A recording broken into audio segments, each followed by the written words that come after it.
ассалому алайкум бинандагони гиромӣ, нашри ҷанбаси барномаи иттилоотии навидро мустақиман манзури шумо мегардонем. Дар студия Соро Холиқназарова ва сурдатарҷумон Қамаров Авранг. имрӯз дар китобхонаи миллии ҷумҳурии Тоҷикистон бо ташаббуси прокуратураи генералии ҷумҳурии Тоҷикистон дар ҳамкорӣ бо барномаи рушди Созмони Милали Муттаҳид конференсияи ҷумҳуриявӣ оид ба барномаҳои давлатии ҷумҳурии Тоҷикистон дар пешгирии экстремизм ва терроризм ва татбиқи қатномаҳои Созмони Милали Муттаҳид баргузор гардид. Шарҳи бештар дар гузориши ҳамкорони мо. стратегияи муқовимат ба экстремизм ва терроризм дар ҷумҳурии Тоҷикистон барои солҳои 2021-2025 ва қатномаҳои зиёди Созмони Милали Муттаҳид дар самти пешгирии экстремизм ва терроризм баргузор намудани конференсияҳо, мизҳои мудаввар, семинарҳо ва чорабиниҳои дигари иттилоотию фаҳмондадиҳӣ бо ҷалби олимону коршиносон, зиёёни эҷодкор, мақомоти давлатӣ масъул ба пешгирии экстремизм, ташкилотҳои байналмилалӣ ва ҷомеаи шаҳрвандиро яке аз самтҳои афзалиятноки худ эътироф кардааст. Бо ин мақсад ва баҳри иҷрои дастуру супоришҳои пешвои муаззами миллат, президенти ҷумҳурии Тоҷикистон муҳтарам Эмомалӣ Раҳмон, ки аз паём ба Маҷлиси олии ҷумҳурии Тоҷикистон бармеояд, дар толори маҷлисгоҳи китобхонаи миллии ҷумҳурии Тоҷикистон бо ташаббуси прокуратураи генералии ҷумҳурии Тоҷикистон дар ҳамкорӣ бо барномаи рушди Созмони Милали Муттаҳид конференсияи ҷумҳуриявӣ оиди барномаҳои давлатии ҷумҳурии Тоҷикистон дар пешгирии экстремизм ва терроризм ва татбиқи қатномаҳои Созмони Милали Муттаҳид баргузор гардид. худи ифротгароӣ, яъне экстремизми динӣ гирем, агар экстремизм умуман ё терроризм, пеш аз ҳама инҳо ангезаҳои сиёсӣ доранд, ангезаҳои мафкуравӣ доранд ва ҳамзамон ангезаҳои динӣ ҳам доранд дар бисёр мавридҳо. бинобар он омилҳои хеле мухталиф ҳастанд. роҳҳо, таҳқиқҳо, таҳлилҳо ҳам муайян карда истодаанд, ки онҳое ки ба ҳамин корҳои номатлуб, амалҳои номатлуб даст мезананд, мақсад ва ҳадафҳои гуногун ва нопок доранд барои ноором кардани вазъияти давлату давлатдорӣ, барои муқовимат кардан бо тинҷию амонӣ, пеш аз ҳама ба амният ва сулҳу суботи мардум таҳдид менамоянд. албатта омилҳо гуногун аст. ман фикр мекунам, ки ҳамоиш ки имрӯза шуда истодааст роҷеъ ба паҳлӯҳо ва омилҳои гуногуни он ва ҷиҳати муқовимати дуруст намудан бо ин омилҳо матраҳ мегардад. ҳамкории ҷомеаи шаҳрвандӣ бо мақомотҳои давлатӣ дар самти муқовимат ба экстремизм ва терроризм, пеш аз ҳама дар стратегияи муқовимат ба экстремизм ва терроризм барои солҳои 2021-2025 дар ҷумҳурии Тоҷикистон нишон дода шудааст. банди аввали стратегия аллакай муайян мекунад, ки ҳамаи мақомоти давлатӣ, мақомотҳои иҷроии марказии ҳокимияти давлатӣ, маҳаллии ҳокимияти давлатӣ ва худоройкунии шаҳрак ва деҳот, аз он ҷумла ҷомеаи шаҳрвандӣ чораҳо бояд андешанд, ки муқовимат ба экстремизм ва терроризм дар ҷумҳурии Тоҷикистон амалӣ гарданд ва пурзӯр карда шаванд.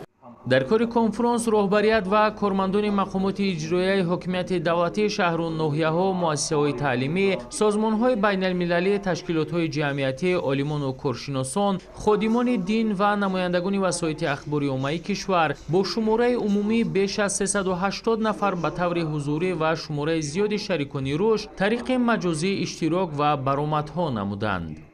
чорабиние ки имрӯз баргузор гардид, пеш аз ҳама аз нуқтаи назари он ки намояндагони сатҳҳо, қишрҳои гуногун ва мақомотҳои гуногунро ба ҳам овардааст, имконият метиҳад, ки мубодилаи таҷриба байни онҳо сурат гирад ва дар натиҷаи ин мубодила шароити хеле мусоид барои татбиқ намудани стратегияи муқовимат ба экстремизм ва терроризм, ки то соли 2025 ба нақша гирифта шуда буд, имконпазир мегардад.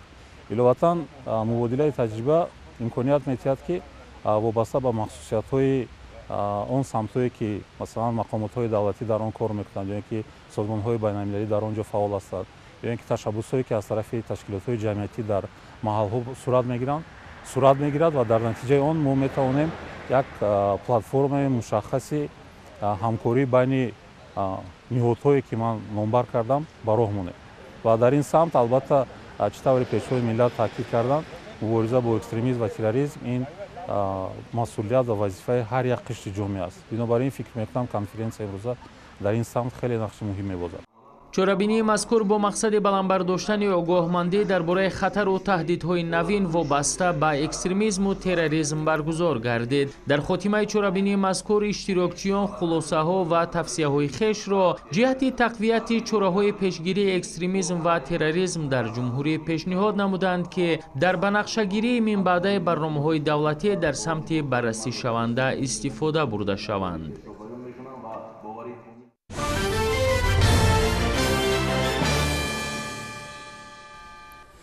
امروز در جمعیت سهامی کشاده برق تاجیک تحت ریاست معاون سروزیر جمهوری تاجیکستان عثمان علی عثمانزاده با اشتراک کارمندان شبکه‌های تقسیمات برق شهر و ناحیه‌های تابع جمهوری جلسه برگزار گردید.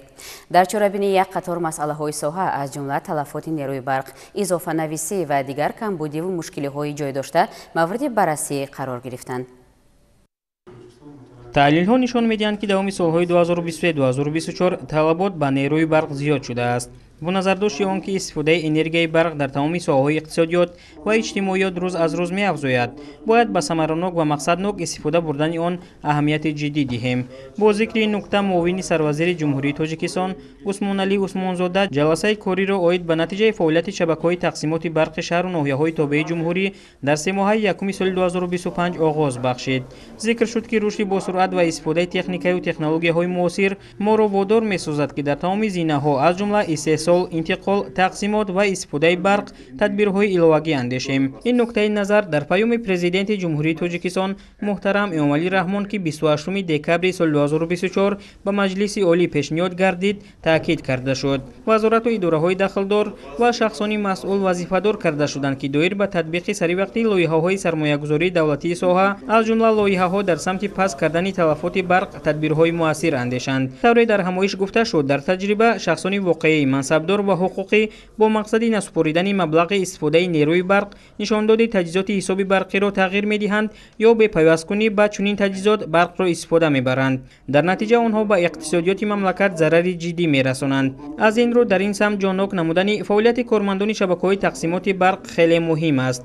طبق قانون جمهوری تاجیکستان درباره وارد نمودن علاوه‌ها به کدکس جنایتی جمهوری تاجیکستان برای دخالت کردن به تجهیزات حسابی برقی با مقصد نسپاریدن مبلغ استفاده قوای برق یا به پیوست شدن به تجهیزات حسابی برقی استفاده بردن قوای برق جوابگری جنایتی مقرر شده است. برای صادر شدن این جنایت به مبلغ کلان یا مخصوصاً کلان با استفاده از وظیفه خدمتی از جانب گروهی شخصان، گروهی متشکل یا تشکیلات جنایتی جزای محروم ساختن از آزادی به مهلتی از 3 تا 10 سال پیش بینی شده است. در انتهای همایش با مقصد راه ندادن به این قانون ویرانکنی و دیگر حالت‌های وابسته به انتقال و تأمینات برق در مملکت معاون سروزیر جمهوری تاجیکستان عثمان علی عثمانزاده مسئولان ساحه را وظیفه‌دار نمود.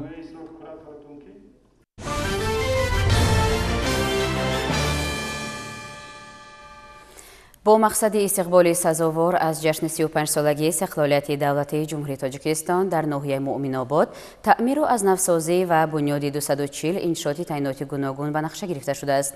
تا امروز با دستگیری مقامات اجرایی حاکمیت دولتی و صاحبکاران 125 انشاءات مورد استفاده قرار گرفتند و در دیگر انشاءات کارهای ساختمانی با مرام ادامه دارند. از رفت کارهای بنیادکاری در این ناحیه همکارانمان گزارش می‌دهند. ноҳияи баландкӯҳи муъминобод чун дигар шаҳру ноҳияҳои мамлакат дар даврони соҳибистиқлолии ҷумҳурии тоҷикистон рушд ёфт ва дар ин ноҳия низ сатҳои иншооти таъиноти гуногун сохта ба истифода супорида шуданд. натиҷаи ин буд ки дар як муддати кӯтоҳ маркази ноҳия ба як шаҳраки замонавӣ табдил ёфта дар марказҳои ҷамоатҳои деҳот ва деҳаҳои дурдаст низ биноҳои муассисаҳои таълимӣ, тандурустӣ, фарҳангӣ ва маъмурию хизматрасонӣ бунёд карда шуданд.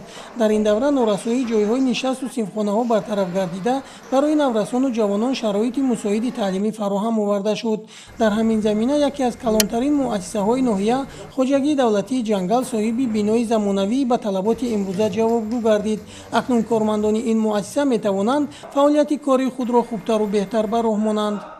хоҷагии ҷангали ноҳия имрӯз ҷодаи 17143 гектар замин иборат мебошад ки мо дар давоми соли корие ки дар ҳамин қадар замини ове ки ҷангала парвариши нигоҳубин мекардем, мо мушкилиёмон аз ҳисоби надоштани идораи хуб буд. мо шукрона истиқлолият мекунем ва роҳбарияти давлат мекунем ки бо дастгирии бевоситаи ҳукумати ҷумҳурии тоҷикистон, пешвои муаззами миллат ва агентии ҷангали назди ҳукумати ҷумҳурии тоҷикистон бо дастгирии оно мо соҳиби имрӯз иморати нав шудем. бахшида ба истиқбол аз 35-солагии истиқлолияти давлатии ҷумҳурии тоҷикистон дар ноҳияи муъминобод таъмиру азнавсозӣ ва бунёди беш аз 200 иншооти таъиноти гуногун ба нақша гирифта шудааст ки ҳудуди 50% онҳо мавриди истифода қарор гирифтаанд. با مقصد سزاوار پیشواز گرفتن جشن 35 سالگی استقلال دولتی جمهوری تاجیکستان در ناحیه مؤمن‌آباد نقشه چهاربینی تهیه گردیده 241 بنا و انشاءات با نقشه گرفته شده است. در عرفه عید جشن‌های دولتی مرحله با مرحله تا امروز بیش از 125 بنا و انشاءات مورد استفاده قرار گرفته است. در باقی مانده انشاءات کارهای ساختمانی با مرام ادامه یافته. با باور کامل گفتم میتونه که تا برگزاری جشن 35 سالگی استقلال دولتی جمهوری تاجیکستان همه بنا و انشاءات مورد استفاده قرار میگیرند. عین زمان ساختمان بینای مؤسسه تحصیلات میانه عمومی در دهه خوجه نوری جماعت دهاتی باغایی با فرمایش مرکز هماهنگسازی لایحه‌ها اید به تجدید و رشد انشاءات اینفراستراکچور اجتماعی از جانب پودرچی جمعیت دارای مسئولیتش محدود خوجه نور جریان دارد.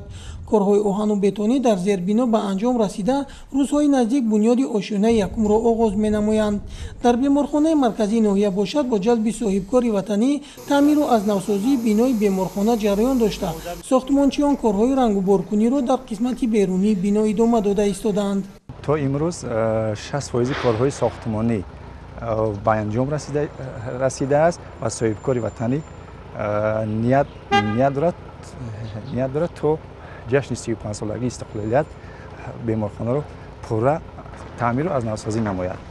زیر نظارت دائمی مقامات اجرایی حاکمیت دولتی و شعبه ساختمانی اساسی نزد مقامات اجرایی حاکمیت دولتی ناحیه کارهای ساختمانی در دیگر انشاءات جشنی از جمله ساختمان بینای مؤسسه تا مکتبی برای 200 نفر کودکان از جانب صاحبکار وطنی، بنیاد چاه عمودی برای تامین بیش از 250 عائله با آب آشامیدنی در مرکز ناحیه، بنیاد مؤسسه تعلیمی در جماعت دهات شهرک مومن‌آباد و دیگر انشاءات با مرام ادامه دارند. شیرین جان سفرزاده، سیف‌الدین اسماعیلف از ناحیه مومن‌آباد برای برنامه نوید.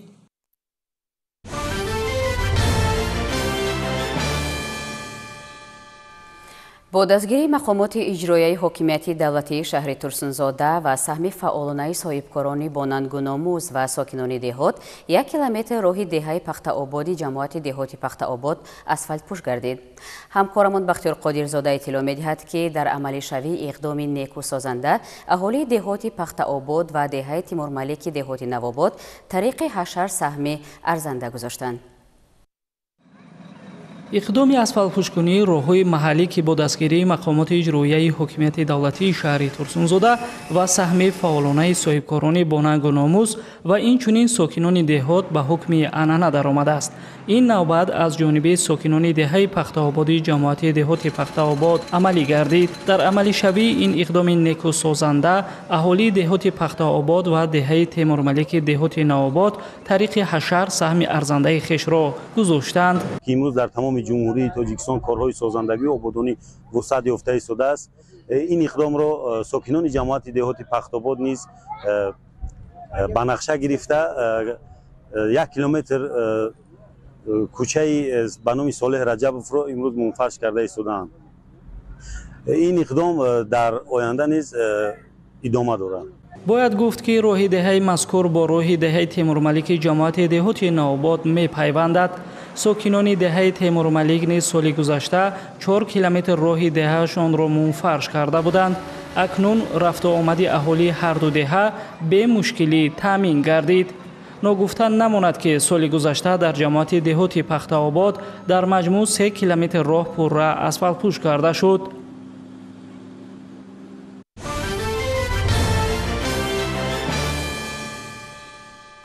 طول 4 روز است که دوشنبه میزبانی چمپیونات آسیای غربی بین کودکان و نورسان اوید به شاهمات است. در این مسابقه با شکوه زیاده از 400 نفر شاهمات باز از 13 کشور جهان از جمله تاجیکستان، امارات متحده عرب، هندوستان، ایران، ترکمنستان، قزاقستان، قرقیزستان، ازبکستان، شریلانکا، روسیه و دیگر مملکت‌ها میانی هم رقابت نموده برای به دست آوردن غالبیت تلاش میکنند.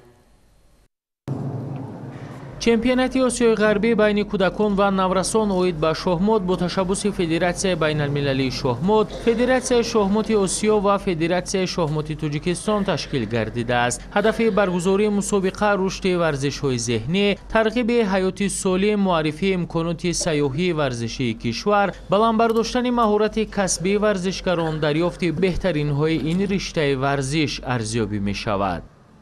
Чемпионат Западной Азии по шахматам среди кадетов и юниоров впервые проходит в Душанбе и объединил более 400 участников с 13 различных стран регионов. Мы очень рады видеть такое огромное количество заинтересованных шахматистов. Все с большим энтузиазмом и интересом прибывают на каждый раунд. Спасибо большое всем участникам. Турнир проходит отлично. Сейчас вот прошел тур, я выиграл. Мне удалось сыграть уже с несколькими людьми из разных стран, включая я играл с пакистанцами, с туркменами, а также один раз удалось с русскими поиграть, а также узбеки. Я впервые вот в Таджикистане, и мне очень понравился сам турнир. Организаторы хорошие, сначала все проверяют, организаторы тоже хорошие, волонтеры также новые приехали. Классно, мне все понравилось, а сам Таджикистан тоже красивый. Я впервые тут, и мне понравилось то, что он сам зеленый, Таджикистан чистый, тут очень красивые машины, города, а также парки, тоже очень красивые.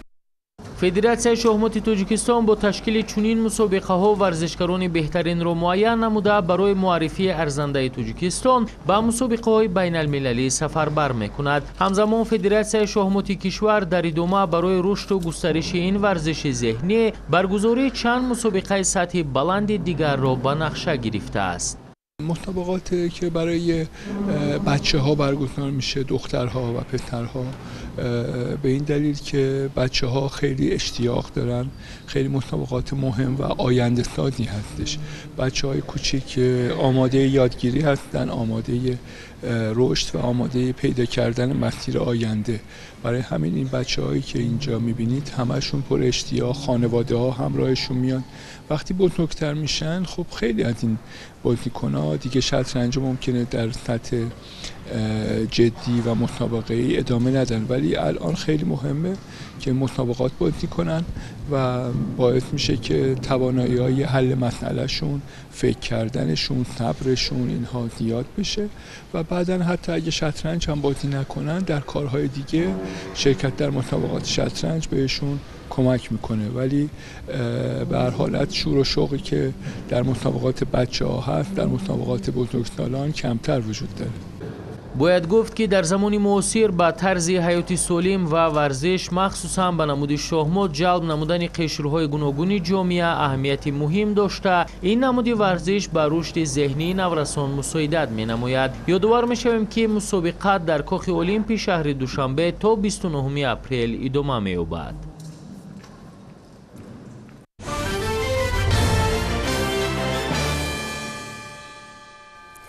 дар мамлакат фарҳанги истифодаи замин беҳтар гардида, сокинон ҷиҳати таъмини некуаҳволии худ аз роҳу василаи судовари хоҷагидорӣ истифода мебаранд. махсусан давоми солҳои охир мақсаднок истифода кардани заминҳои назди ҳавлигӣ дар аксарият шаҳру ноҳияҳои вилояти суғд ба мушоҳида мерасад. дар ноҳияи ҷаббор расулов низ сокинони ноҳияи ҷаббор расулов заминҳои назди ҳавлигии хешро самаранок истифода бурда 2-3 ҳосил ба даст меоранд. оилаи эргашевҳо ки 12 сотиқ замини назди ҳавлигӣ доранд, дар 5 сотиқ замин навъҳои гуногуни сабзавот аз ҷумла картошка, пиёз, хелҳои гуногуни кабутӣ кишт карда баҳри нашъунамои хуби сабзавот кӯшиш менамоянд. ба гуфти Мансур Эргашев, картошка моҳи марти соли равон кишт карда шуда, имрӯз каландкунӣ байни қаторҳо ҷараён дорад. این زمین رو من دهرمی مرد و کارتشکا کش کردیم. من با ریدیسکا های من گیلاس، هولچه، سیب، پیشوی ملت ما گفتگان که زمین ناز استفاده برده 2 بار 3 بار حاصل گرفتن گفتگی برای همون ما من می‌نام از یکم و به کارتشکا کاشتیم. بعد از این من با پمیدور و بودرینگ و با جاشپه دیگه چیزای کاشتم. زندگی پیش میبریم. جماعت دهاتی دهموی ناحیه از 3 دهه زرکور، دهموی و گلستان عبارت است. یکی از کلانترین آن دهه دهموی می باشد که نزدیک 9000 اهالی دارد. در کوچه به نام عبدالمطلب خوشمرادov نزدیک 200 oila عمر به سر برده از حسابی حاصلی به دست آورده وضع زندگی خیش را بهتر و خوبتر می نمایند. برناجورای و دهقان زن صاحب 3 فرزند بوده، از 7 ساتق زمین نزدی حولگی در 3 ساتق گرمخانه بنیاد کرده است. گرمخانه سال 2019 تشکیل گردیده، از آن 3 حاصل به دست می آید. حاصل اول پمیدور بوده، کوچتی آن ماه فوریه شناخته شده است. به گفته دهقان زن نیمه دوم ماه می حاصل پمیدور تا 15-16 تن جمع آوری خواهد شد. حاصل پخته رسیده ба бозори дохилӣ чун бозори панҷшанбеи шаҳри хуҷанд ва ашрофи ноҳияи ҷаббор расулов ба фурӯш бароварда мешавад. моҳи август кӯчати бодиринг кишт карда шуда ҳосили он моҳи сентябр ҷамъоварӣ карда мешавад. ҳосили сеюм кабутӣ мебошад ки пас аз гирифтани ҳосили бодиринг ба даст меояд. аксар сокинони ноҳия бо деҳқонӣ сару кор дошта бо ин васила зиндагиашонро пеш мебаранд.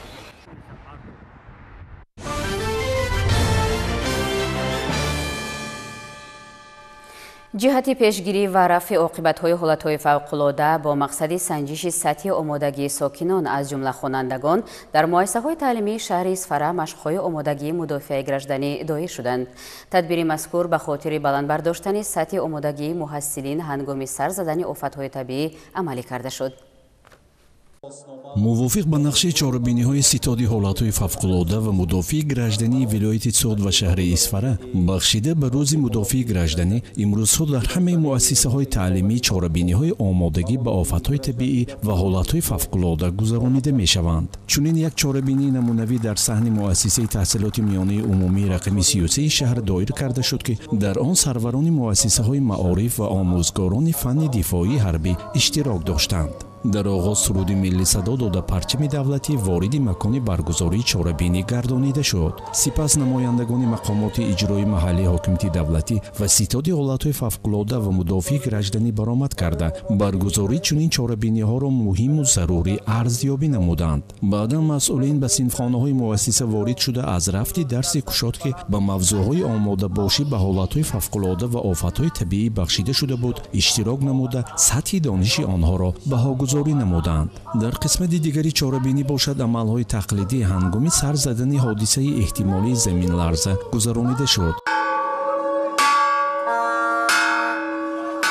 бо садо додани бонги хатар ки аз сарзании ҳодисаи эҳтимолии заминларза огоҳ сохт, хонандагон худро ба таги мизи дарсӣ гирифтанд ва баъдан ба ҷои бехавф интиқол дода шуданд. дар майдони варзиши муассиса ки ҷои бехавф интихоб шуда буд, роҳбарони синфҳо ба сардори ситоди муассиса гузориш доданд. нирӯҳои ғайриҳарбӣ, алоқа, ҳифзи тартиботи ҷамъиятӣ, гурӯҳи наҷотдиҳӣ, оташнишонӣ ва ёрии тиббӣ ки аз ҳисоби хонандагону омӯзгорони муассиса иборат буданд, амалиётҳои мудофиавиро муташаккилона ва бо маҳорати хуб иҷро карданд. баъди иҷрои амалиёт ҳайати комиссия ба амали гурӯҳҳои ғайриҳарбии муассиса баҳои хуб доданд. масъулини ситод оид ба ҳолатҳои фавқулода ва мудофиӣ граждании шаҳр зимни баромад иброз доштанд ки ҳар фардро зарур аст ки доир ба офатҳои табиӣ ва расонидани кӯмак дар чунин ҳолатҳо маълумоти амиқ ва дониши казоӣ дошта бошад. дар охир иштирокчиёни фаъоли чорабинӣ бо сипосномаи ситоди ҳолатҳои фавқулода ва мудофиӣ гражданӣ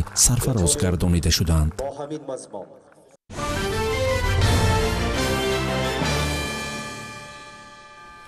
дар шаҳри душанбе маросими ифтитоҳии яке аз бузургтарин бозорҳои онлайни Русия бо номи Wildberries баргузор шуд.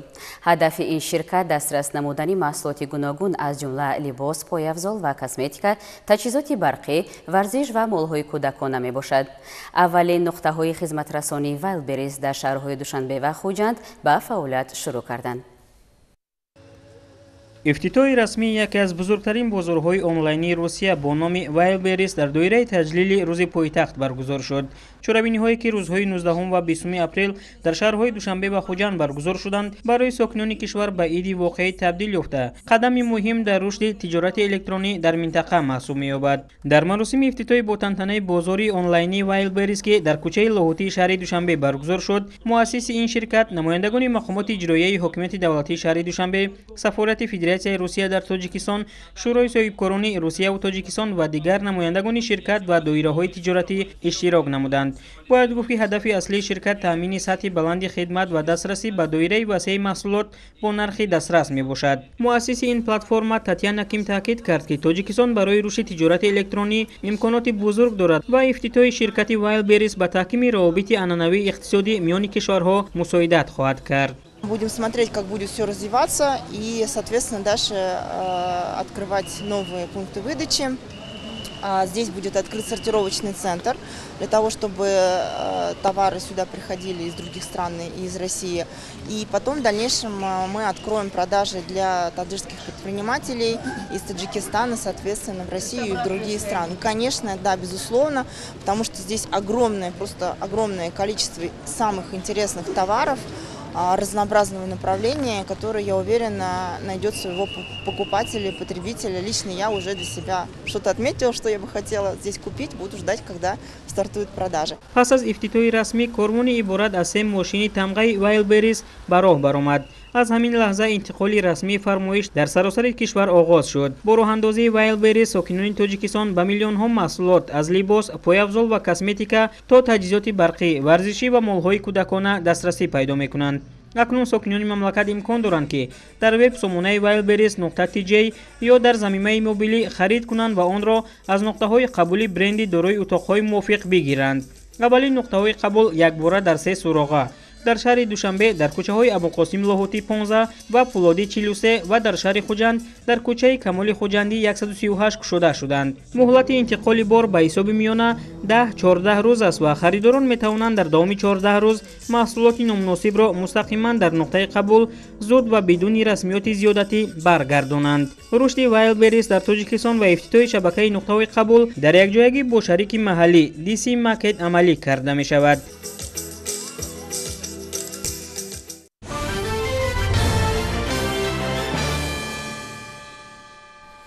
امروز در اتفاق نویسندگان تاجیکستان بخشیده به فعالیت ایجادی ادیب ماجرانویس شریفبک عزیزی محفل علمی ادبی برگزار گردید.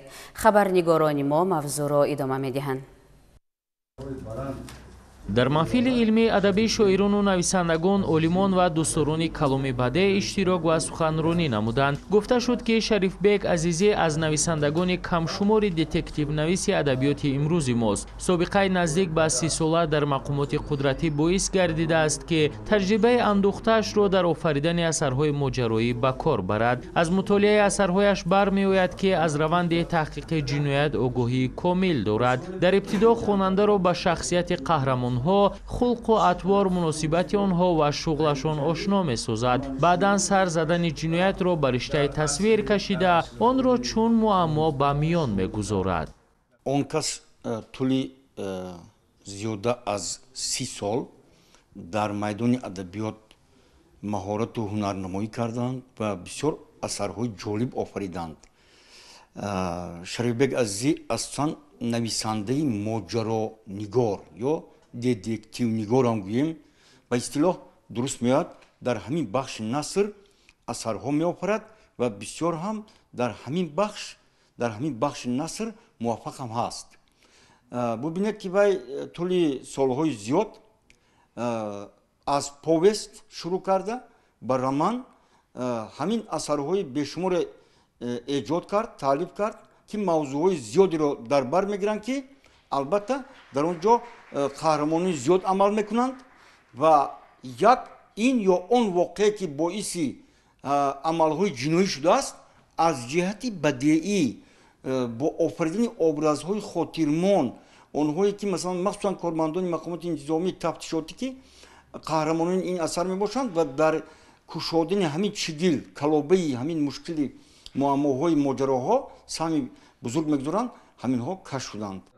شریفبک عزیزی مؤلف مجموعه حکایه و پوست و رمان‌های درخش الماس، پاریکاپ، پرواز، سنگچرخ، با نوای باران و اثرهای منتخب در 10 جلد است. در اساس رمان درخش الماس نویسنده فیلم هنری درخش الماس نواربرداری گردیده است. در عموم ایجادیات نویسنده تازه‌جو شریفبک عزیزی که از هر جهت جالب است در ادبیات معاصر تاجیک جلوی دیگر زم کرده است. ذکر داشتن ناطقان.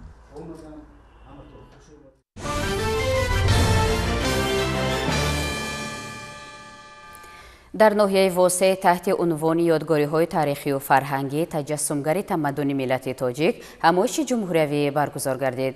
در کار این چاره‌بینی راهبران آثارخانه‌های تاریخی و فرهنگی از شهر و ناحیه‌های جمهوری اشتراک نمودند. قلعه تاریخی قصر شاهان هلبوگ میراث از عصر 9 و 11 دوره اوج ترقیات دولت سامانیان صحن حولی این یادگاری تاریخی خلق تاجیک واقع در دهه مهرآباد دهات گلستان ناحیه واسه روز میراث تاریخی و فرهنگی آن همین گونه سیمای ادامه داشت. در این روز در پایگاه تاریخی ممنوعگاه تاریخی فرهنگی هولبوگ تحت عنوان یادگاری های تاریخی تجسمگری میراث خلق تاجیک همایش جمهوریوی دایر گردید. در این همایش از شهر و ناحیه‌های جمهوری رهبران مؤسسه‌های آثارخانه تاریخی و فرهنگی از شهر پنجکند، استرافشان، هیسور، دنگره و واسه اشتراک نمودند. در این چهاربینی نمایندگان اگنتی حفظ میراث تاریخی و فرهنگی نزد حکومت جمهوری تاجیکستان و نماینده دستگاه اجرایی پرزیدنت جمهوری تاجیکستان اشتراک نموده از نمایش دیدن نمودند. با این مناسبت در صحن حولی قلعه هولبوگ نمایش نگاره‌ها از دوره‌های گذشته تاریخ خلق تاجیک که در آثارخانه‌های کشور نگاه داشته می‌شوند با نمایش گذاشته شدند. در این روند در گوشه‌های علایده محصول مهنتی دستی هنرمندان محلی با مرز تماشا گذاشته شدند.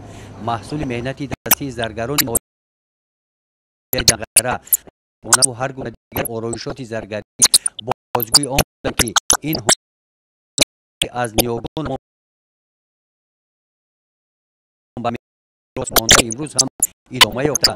بنابر زیاد شدن طلبات